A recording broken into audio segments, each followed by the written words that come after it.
I en sætningsanalyse, der kigger man på de forskellige led, der kan være i en sætning. Og det betyder altså, at vi kigger på de forskellige sætningsled. Lige nu koncentrerer vi os om 4 led. Det ene er verballed.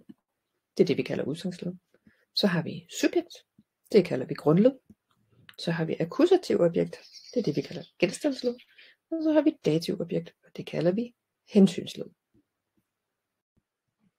Nu er vi så kommet dertil, hvor vi faktisk skal til at bruge vores sætningsled. Og når vi skal finde sætningsledene, så skal vi jo selvfølgelig kigge på de ord, sætningen består af.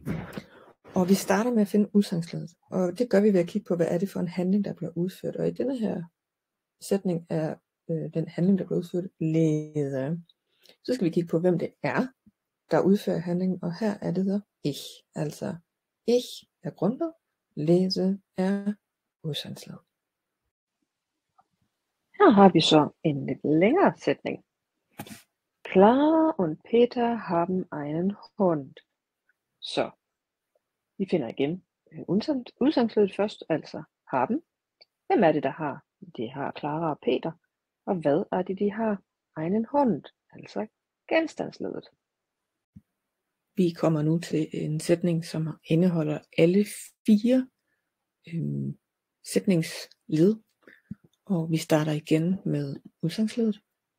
Handlingen det er bringt. Hvem er det, der bringer? Det gør Finn. Hvad er det, han bringer?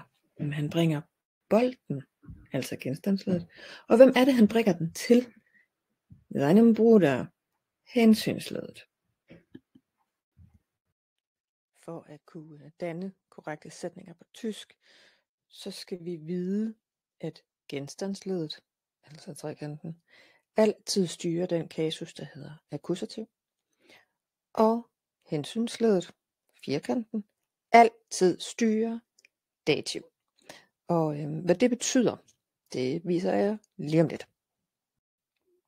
De 2 kasus, vi arbejder med i dag, er akkusativ og dativ. Og som I kan se, så har kasusen betydning for kendeordene, eller artiklerne, som vi også kalder det. Og når det er i bestemt form, og ordet står i, eller ledet står i akkusativ, så skal man altså kigge på, hvad køn har vi med at gøre. Og er det akkusativ, så er det en af de her. Hvis der er flertal, så hedder det altid de. Hvis nu det står i dativ, altså hensynsled, så er det hernede, vi skal kigge. Og så hedder det den, og så kommer der et n på navneordet, som står. Hvis det er ubestemt, altså en eller et, så er systemet det samme. Find ud af kønnet, og så ind og kig i skemaet her. Som I kan se, så har jeg allerede fundet sætningsledene. Drengen er grundled, køber er udsagsled, pigen er hensynsled, og en blomst er genstandsled. Og i denne her sammenhæng, der er det jo de her 2 bagerste, der er interessante, fordi de handler om de 2 kasus, vi arbejder med.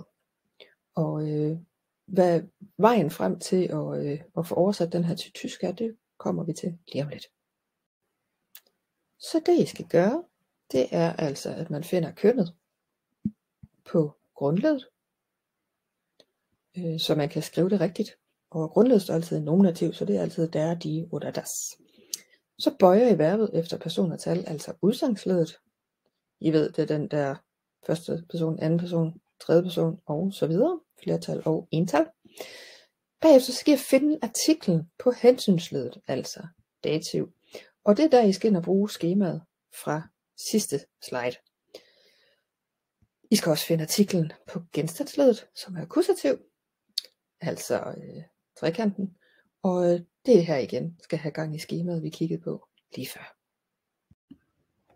Hvis du har slået ordene rigtigt op, så vil sætningen komme til at hedde der Junge, det er vores grundled.